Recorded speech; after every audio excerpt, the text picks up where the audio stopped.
A father lifts his hand. Around him, a sea of faces turns toward a single figure on a distant podium. Torches flicker, flags sway, 100,000 arms rise in perfect unison, a forest of hands frozen in salute. A roar rolls through the night like thunder. Chants, stomping boots. The air tastes of smoke and sweat and something else, belonging. 4 years ago, this father was standing in a breadline, coat too thin for the winter, pockets empty, eyes full of shame. His children went to bed hungry. His wife hid bills in drawers and cried only in the kitchen where he couldn't see. He felt useless, powerless, small. Tonight he feels powerful. Tonight he feels seen. Tonight he feels like history is finally going his way. He doesn't know yet that in 3 years he will help load his Jewish neighbors into trucks, telling himself he has no choice. He doesn't know that 40 years later he will sit alone in a small apartment, replaying these nights over and over, wondering one thing: when did I cross the line? When did I stop being who I thought I was? This is his story, and the terrifying part is it's not just his. It's the story of millions. It's the story of how a modern, educated nation followed a man who would lead them and the world into catastrophe. It's also a story that asks a hard question. If you had lived there, then what would you have done? The story doesn't start with flags and parades. It starts in a hall filled with mirrors.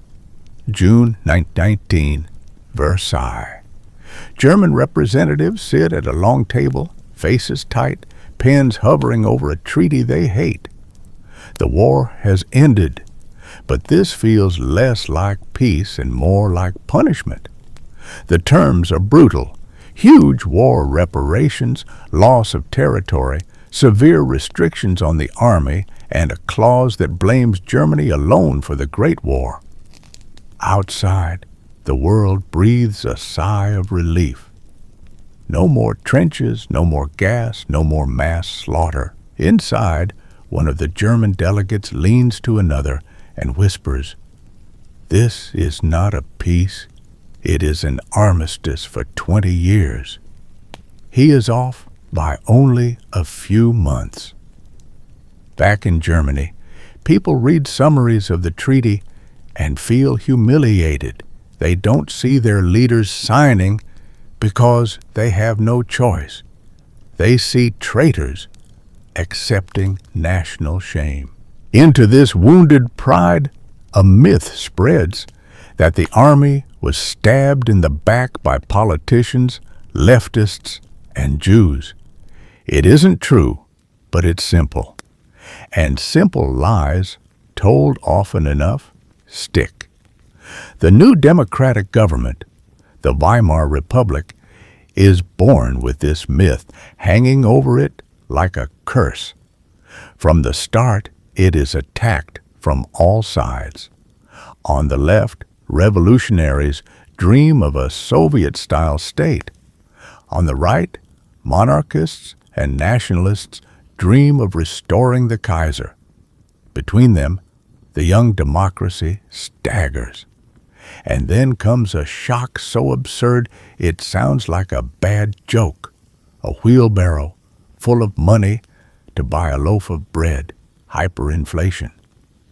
In 1923, after France occupies the Ruhr industrial region over missed reparations payments, the German government responds by printing money to pay striking workers. Money loses value so fast that pay has to be given twice a day.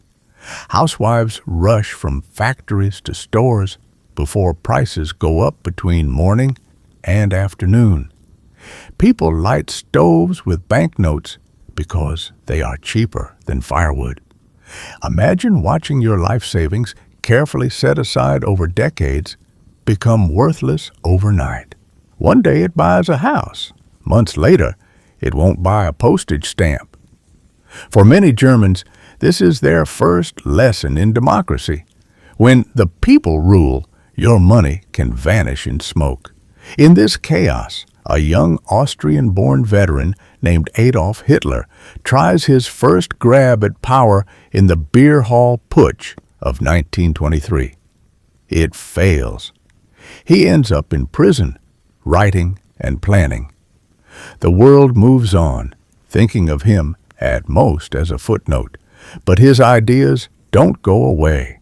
They fester, waiting for the right moment. In the mid-1920s, things improve. Foreign loans stabilize the economy. Culture flourishes. Jazz clubs, cinemas, new art, new ideas. Berlin becomes a symbol of modernity and freedom. But many Germans outside the big cities see only decadence and decay. They feel the ground under their feet is shifting too fast. One of them is our engineer, Wilhelm Gruber. In 1928, Wilhelm's life is good. He's an electrical engineer in Berlin, earning well. He owns a small but comfortable apartment, takes his wife Elsa and 2 children to the park on Sundays, reads newspapers, debates politics with friends. He votes for a moderate party. He believes in progress. He has Jewish colleagues. He doesn't think much about the fact that they sometimes get promotions he wishes he had. That is just life, he thinks. Then comes October 1929. The American stock market crashes. In New York, headlines scream about billions wiped out overnight. To most Germans, that is an ocean away. But their country's recovery rests on American loans. When the loans vanish, the scaffolding holding Weimar Germany up collapses. Banks fail, businesses close, Wilhelm's company downsizes. First a few layoffs, then more, then his department, then him. He arrives home early with his last paycheck, trying to smile, trying not to alarm Elsa. They both know what this means. They say all the usual things. We'll manage, it's only temporary, you're smart, you'll find something. Months pass. Job interviews lead nowhere. The classifieds are thinner every week. Unemployment offices are full of men just like Wilhelm, hats in hand, faces pinched. By 1932, 6 million Germans are unemployed, 1 in 3 workers. This is not just numbers. This is millions of kitchen tables like Wilhelm's, where dinner is thinner, where voices are harsher, where silence lasts longer. Wilhelm stands in food lines that snake around city blocks. He sees men he once worked with pretend not to recognize each other out of embarrassment. He watches his children's clothes wear thin and is haunted by the sound of his son quietly asking, "Papa, will we always be poor now?"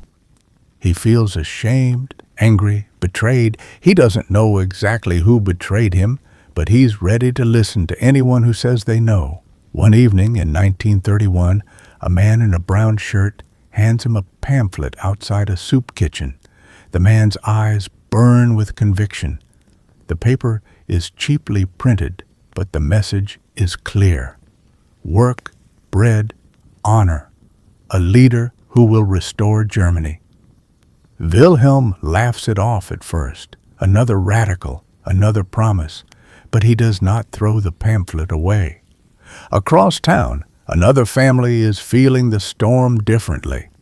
The Rosenbergs are Jewish.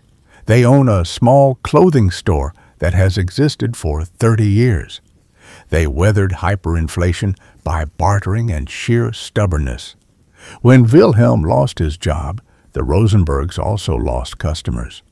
But they had some savings, and an uncle abroad sent occasional help. One evening, Wilhelm walks past their shop. The lights are on. There are customers inside. He feels something twist in his stomach.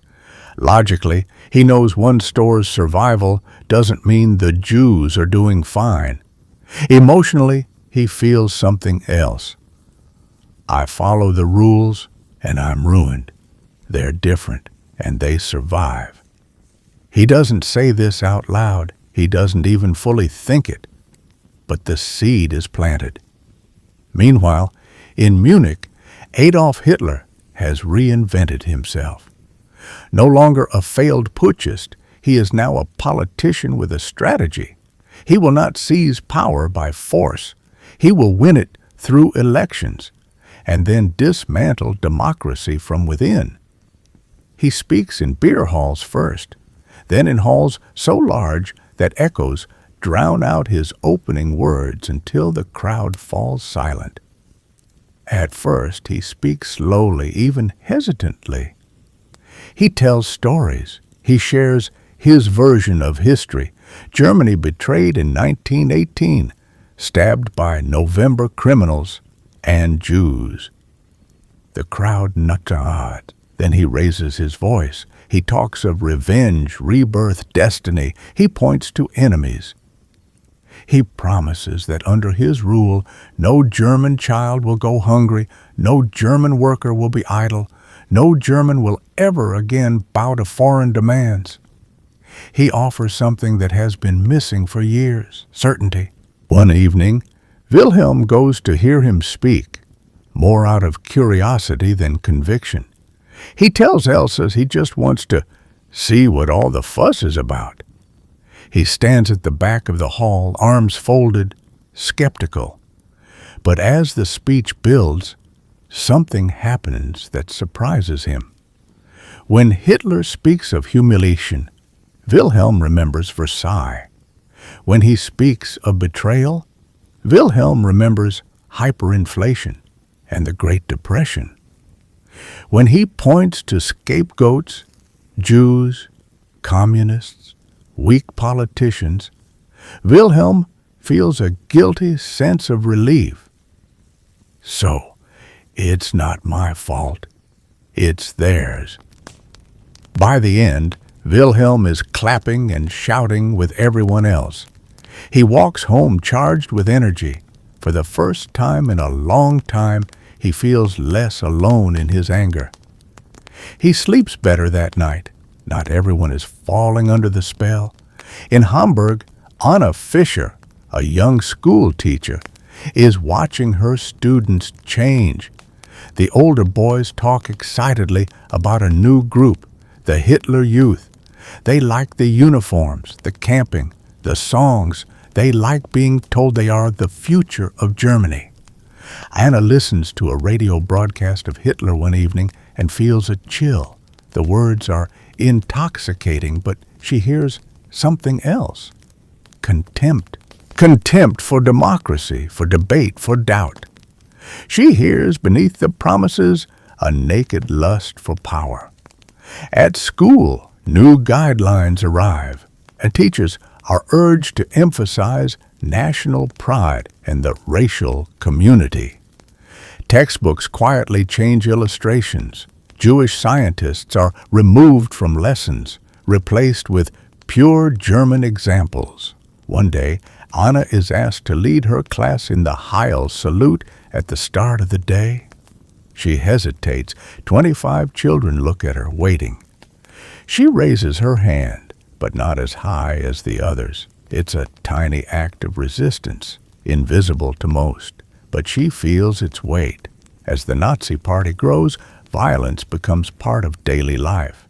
The SA, the brown-shirted stormtroopers, march through working-class neighborhoods, beating up communists, intimidating voters, staging parades right past Jewish businesses. Windows are broken.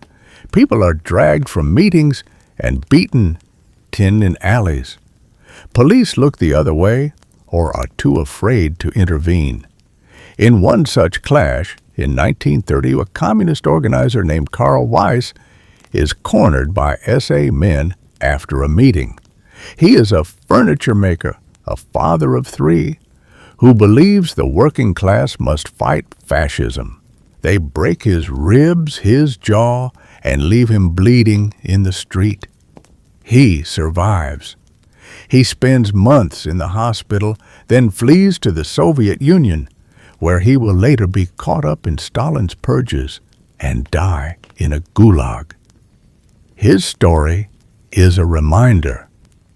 The enemies of Nazism were not only outsiders, they often died in silence, caught between two murderous systems. Elections tell their own story. In 1928, the Nazis get just 2.6% of the vote. They are a fringe. By 1930, after the Depression bites, they jump to 18%. By July 1930, they are the largest party with 30. They never win an outright majority. That is important. The majority of Germans never vote for Hitler in a free election. But in a fractured system with many parties, a determined minority can still dominate. Conservative elites, generals, landowners, industrialists look at Hitler and see a tool. They loathe his vulgar style, his rabble-rousing, but they fear communism more. They think, we can use him, we'll put him in power, control him, and then discard him when he's served his purpose. They could not have been more wrong.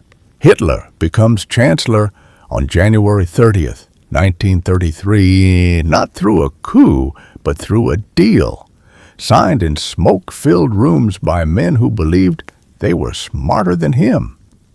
Within weeks, the Reichstag burns. A Dutch communist is blamed. Emergency decrees are issued. Civil liberties are suspended. Opposition leaders are arrested. When new elections are held in March, they take place in a climate of terror. Communist deputies are excluded. Many social democrats are jailed or beaten. The Nazis and their conservative allies use their majority to pass the Enabling Act, handing Hitler the power to rule by decree. Democracy dies to the sound of applause. For Wilhelm, however, things finally seem to be getting better. He is offered a job again, this time at a factory producing parts for automobiles and, quietly, military vehicles. The plant is expanding. Government contracts flow in. He wears a new, well-fitting suit.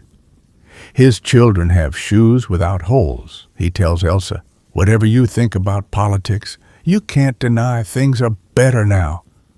She looks at him, remembering the Jewish woman who used to run the bakery down the street, now gone. "Better for whom?" she asks quietly. Wilhelm doesn't answer. Propaganda floods every corner of life. Cheap radios, people's receivers, are sold at low prices so that almost every household has one. But they are designed with limited tuning. Foreign broadcasts are hard to pick up. Hitler's speeches are broadcast live. Factories stop work to listen. Children gather around sets in classrooms. Films show heroic German soldiers and scheming Jewish caricatures. Posters on walls show strong Aryan families, smiling children, and slogans. One people, one nation, one leader. In schools, Anna Fisher is given new textbooks that describe Jews as parasites and glorify war. She refuses to use passages that dehumanize. Her principal warns her, "You're either with the new Germany or you are against it." Within a year, Anna is removed from her post. The official reason is failure to adapt to new educational guidelines. Unofficially, everyone knows she is politically unreliable. She finds work cleaning houses. Former colleagues cross the street to avoid her. No one wants to be seen with someone who might draw the eye of the Gestapo. Her resistance cost her everything: career, reputation, safety. She does it anyway. The Rosenbergs, meanwhile, feel the net tightening. New laws exclude the Jews from civil service jobs. Jewish doctors can no longer treat non-Jewish patients. Jewish lawyers lose their licenses. Signs appear in park entrances: "No Jews."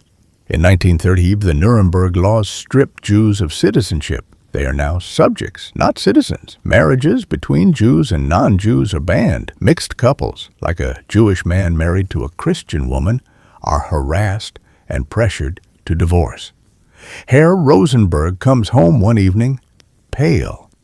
He has been told that Aryanization is coming. His store will soon be transferred to a non-Jewish buyer for a fraction of its value. "We will lose everything," he tells his wife. "But maybe, if we keep our heads down, it will blow over." They consider emigration. But where? America has quotas. Britain has restrictions. Palestine is far away, dangerous. They hesitate.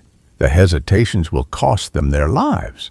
On the night of November 9th, 1938, looking out the window, Wilhelm watches as men in uniforms and plain clothes smash the Rosenberg storefront.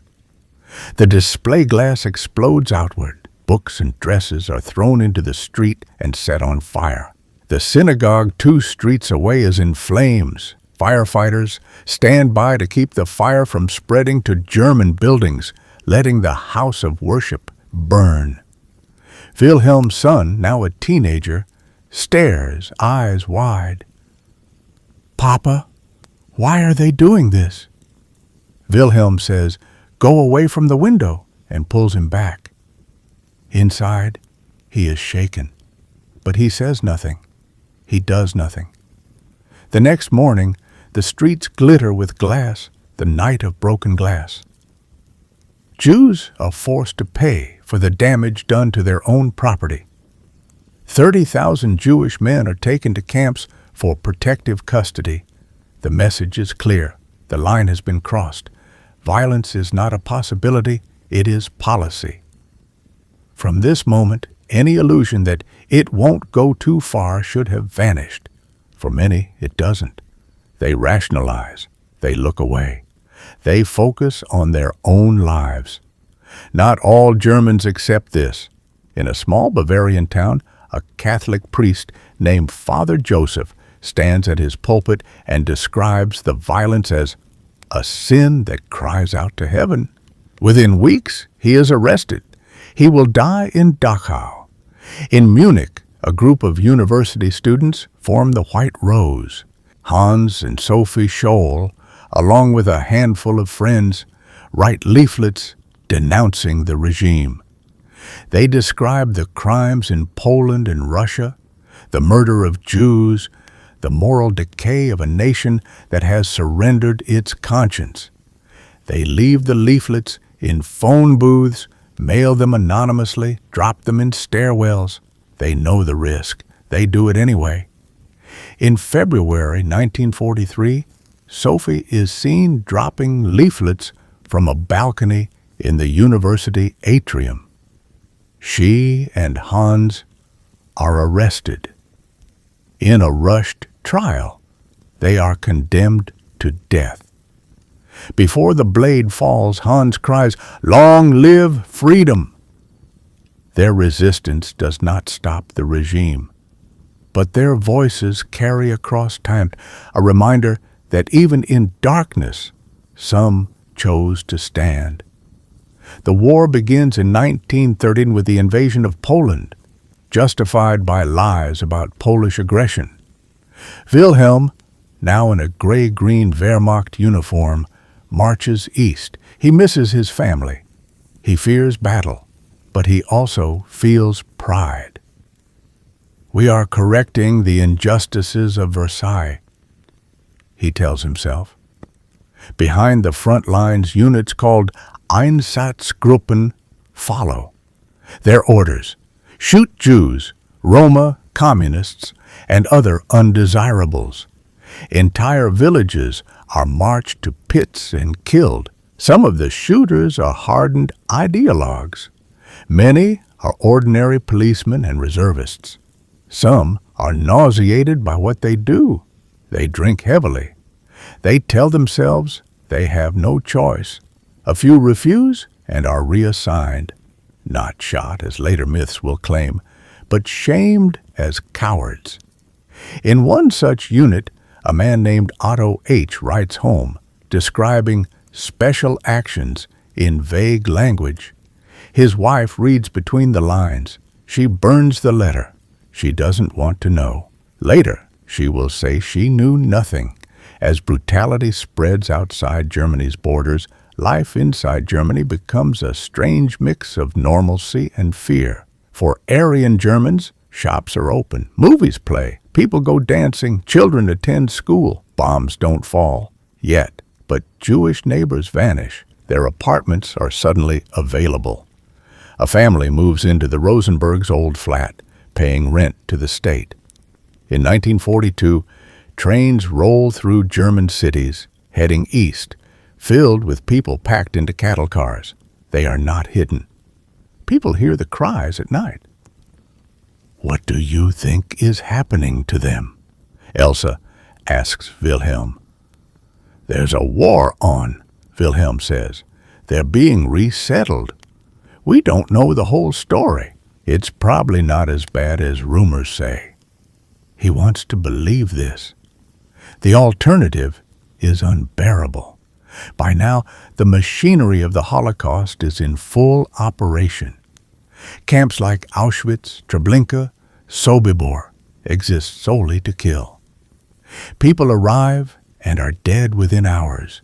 Their clothes are sorted, their hair harvested, their bodies burned. The scale dwarfs imagination, millions murdered. Not every German knows the full extent, but few could honestly say they knew nothing at all. In 1940, as defeats on the Eastern Front mount and Allied bombs start falling on German cities, doubt spreads.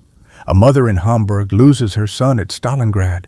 She had once cheered Hitler's speeches. Now she looks at his portrait and feels only emptiness. My boy died for this, she whispers, as she steps over rubble in what used to be her street. In a small town, a farmer whose Jewish neighbor was deported watches Allied bombers fly overhead and wonders just for a moment whether this destruction is a judgment. In Berlin, Anna Fischer is released from the camp, her health broken. She returns to find that her old school now has air raid drills and a blown-out wing. She begins quietly telling anyone who will listen what she saw inside the camp. Beatings, starvation, cruelty. Most avert their eyes. Well, we don't want trouble, they say. By 1945, Germany is in ruins. Cities are burned out shells. Millions are dead. Soldiers, civilians, victims of genocide. The man who promised greatness dies in a bunker, leaving behind only devastation. Allied soldiers force villagers to walk through nearby camps. Films are shown in theaters. Skeletal survivors staring blankly, piles of bodies, warehouses full of stolen belongings, people watch in horror, some weeping, some insisting it must be enemy propaganda. Wilhelm sits in a dark cinema watching newsreels. The images hit him like blows. He remembers the Rosenbergs. He remembers Kristallnacht. He remembers the trains. I didn't know, he tells Elsa that night. She looks at him for a long time. You didn't want to know, she says softly. In the years that follow, West Germany begins a long, painful process called coming to terms with the past. Trials are held. Some perpetrators are punished, many are not. Some say, we were only following orders. Others say, everyone was doing it. Some genuinely believed they were fighting for a better world. Others knew they were not, and did it anyway. In schools, a new generation learns about crimes their grandparents took part in or watched in silence. Some families talk honestly. Others bury the past in silence. Anna Fischer, now elderly, occasionally speaks to students. She tells them, don't believe anyone who says they had no choice. There are always choices. They may be terrible choices. They may cost you dearly, but they exist. She pauses, then adds, courage is costly. Cowardice is more expensive in the end. The story of how ordinary Germans followed Hitler is not comfortable. It shouldn't be. It shatters our illusions that good people are somehow immune to manipulation, that evil will always look obviously evil from the start. What this history really shows is how human vulnerabilities can be exploited. Economic desperation makes people easy prey for leaders who promise simple solutions. Humiliation and wounded national pride make people receptive to stories of victimhood and revenge.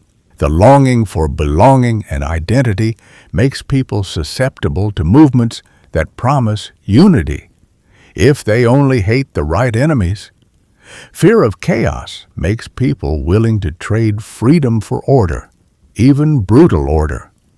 Propaganda, repeated endlessly, makes lies sound like truth. And perhaps most dangerously, the desire for personal safety and comfort makes people look away when others are targeted. In the end, the line between Wilhelm and Anna is not intelligence or education. It is the willingness to ask, is this right? And to accept the cost of acting on the answer. This story is rooted in Germany's past, but it is not only about Germany. It is a human story. Any society facing crisis, economic collapse, political polarization, rapid social change, can find itself at a crossroads where demagogues make seductive promises.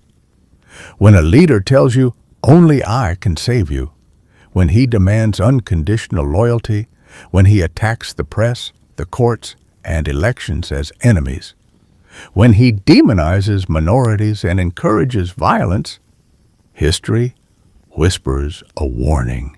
When you start hearing that some neighbors are not really part of the nation, that some people are parasites, that some groups are poisoning our culture, history whispers again. When fear becomes a political tool, when compromise is portrayed as weakness, when opponents are treated not as rivals, but as traitors who must be destroyed, history is no longer whispering. It is shouting. The men and women who lived through the signs of Hitler did not know how their story would end. We do. That gives us a responsibility they did not have, to recognize patterns early, to call lies what they are, to refuse the seduction of hatred, to support those who resist dehumanization. The father in the torchlit rally, the engineer in the breadline, the teacher in the classroom, the shopkeeper behind the counter, they were all faced with choices shaped by fear, hope, ignorance, and pressure. Some chose decency, many did not. The question this history leaves us with is not how could they, but what would we do?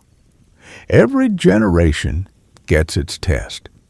Theirs was Hitler.